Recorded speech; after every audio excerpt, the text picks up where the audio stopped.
Consacré mois de la prévention par l'interafricaine de la prévention des risques professionnels, le mois d'avril est l'occasion pour les professionnels de la santé et sécurité au travail de sensibiliser les populations sur les dispositions à prendre pour prévenir les risques professionnels auxquels elles pourraient être exposées dans l'exercice de leurs activités. C'est dans ce cadre que la CNPS, la Caisse nationale de prévoyance sociale, et ses partenaires initient ces conférences du 27 au 29 avril à la Maison des entreprises au Plateau. Les risques professionnels existent, de dire aux travailleurs que ce risque existe, aux employeurs également et à toute la société.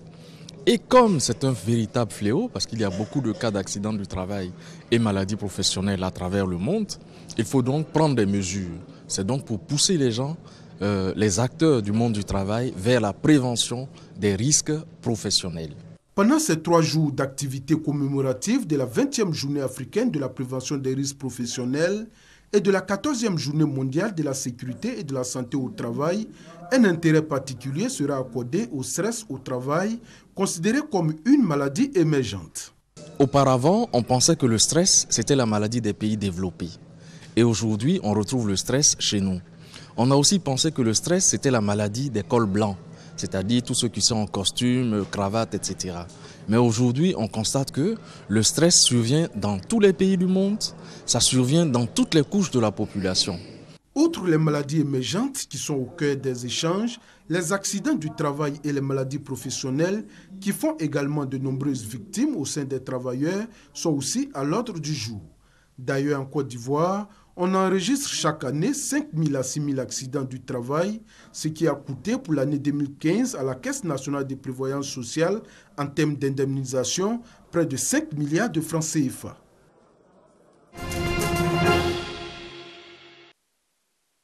AIP, Agence ivoirienne de presse.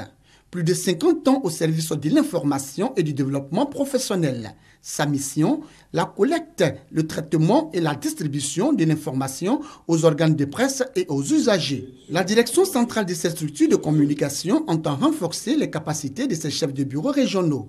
Un séminaire autour du thème « Les chefs de bureaux régionaux face aux défis du professionnalisme » a donc été initié par les responsables de l'AIP. Objectif, consolider et améliorer les connaissances des chefs de bureaux régionaux. Un journaliste mal formé, dit-on, représente un grave danger pour le peuple qu'il est censé informer. J'invite donc les chefs de bureaux régionaux, journalistes professionnels de l'Agence ivoirienne de presse dans les chefs-lieux de région, à s'approprier les enseignements de ce séminaire en participant activement et de façon constructive aux travaux afin de contribuer à l'amélioration qualitative et quantitative de notre production.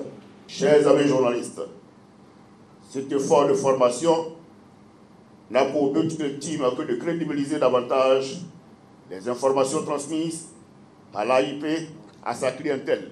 Durant 3 jours donc, les chefs de bureaux régionaux seront formés sur les techniques d'expression, les techniques rédactionnelles, la gestion technique des bureaux régionaux, la gestion efficace de l'information, entre autres. Ce séminaire vient à point nommé, ça nous permet d'améliorer nos connaissances déjà depuis l'école. Vous savez que la formation continue, ça apporte toujours un plus. Aujourd'hui, nous devons aller vers la qualité pour que nous puissions attirer les lecteurs, pour que les lecteurs nous suivent. Des agents et chefs de bureaux régionaux ont été récompensés pour leur engagement, leur dévouement et leur ardeur au travail.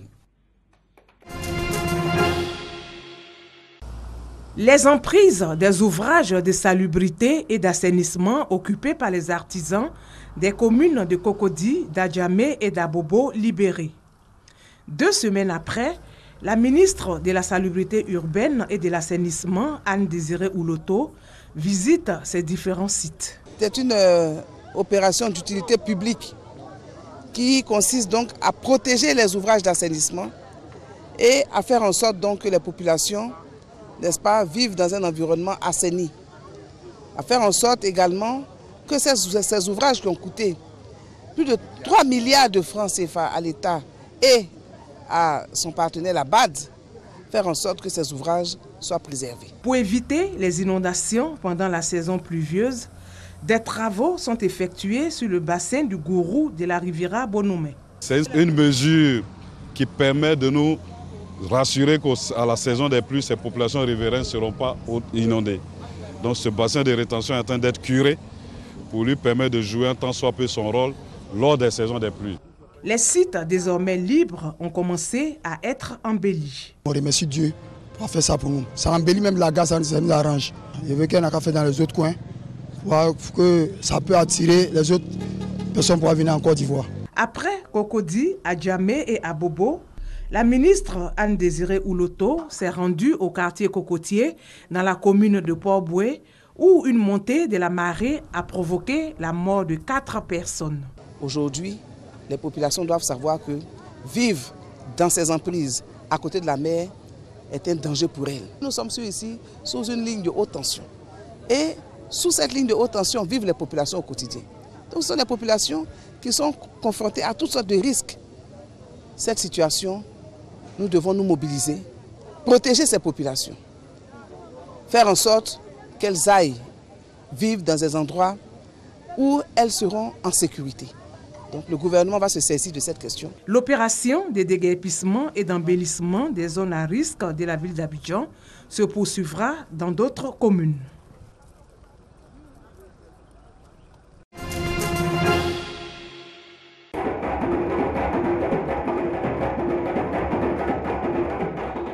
La danse, moyen d'expression corporelle et de communication. La danse et la chorégraphie, depuis bien longtemps, ont été marginalisées. Les danseurs, relégués au second plan, sont de moins en moins considérés dans la société. Ces mots sont du président de l'ONG Danse l'Afrique. ONG qui initie à l'INSAC des rencontres d'échange et de partage qui visent à promouvoir et à valoriser la danse et la chorégraphie. Il est important qu'après avoir dansé tout le temps, nous puissions nous retrouver pour réfléchir à ce qui a été fait, ce qui est fait et qu'est-ce qui doit être fait pour l'avenir en vue de donner à la danse la place qu'elle mérite. Le professeur Seri Bailly a entretenu les participants sur le thème « Danse et développement des États africains ». Nous devons comprendre le sens des danses que nous voyons autour de nous, surtout que le développement concerne la jeunesse, qui est la majorité de notre population et qui est la principale bénéficiaire du développement. Le public présent à cette rencontre culturelle a eu droit à des prestations de danse chorégraphique de la compagnie Kassoutri.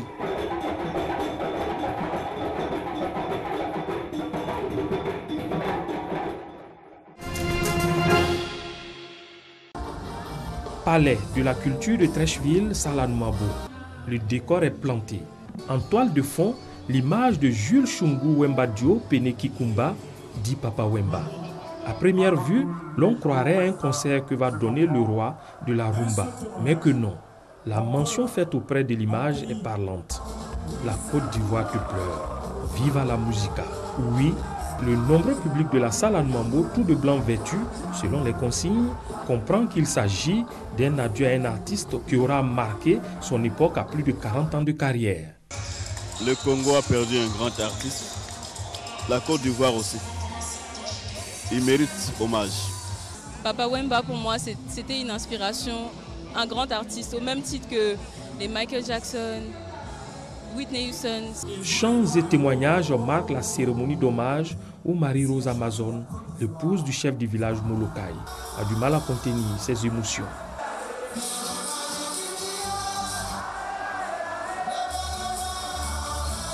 La Côte d'Ivoire est reconnaissante à Papa Wemba pour l'ensemble de sa carrière. Il est fait commandeur de l'ordre national, une distinction appréciée par le gouverneur de sa région natale.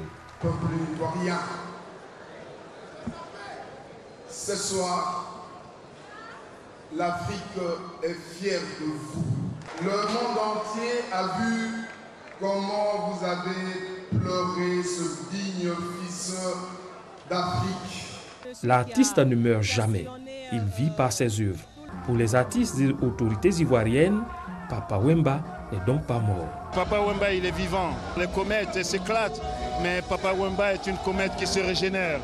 Donc il a fait la passation de torche. Et donc la nouvelle génération doit continuer le travail qu'il a commencé. Au-delà du grand artiste qu'il était, c'était un homme de paix, un homme apaisé, un homme très affable, un homme humble, un homme qui n'était pas dans les conflits, un homme d'une grande douceur. Et donc c'était un grand Africain à qui il fallait rendre hommage. La dépouille mortelle de Papa Wemba a quitté Abidjan aux environs de 5 h du matin pour la République démocratique du Congo. où un dernier hommage est prévu le lundi 2 mai au stade de Martyrs de Kinshasa.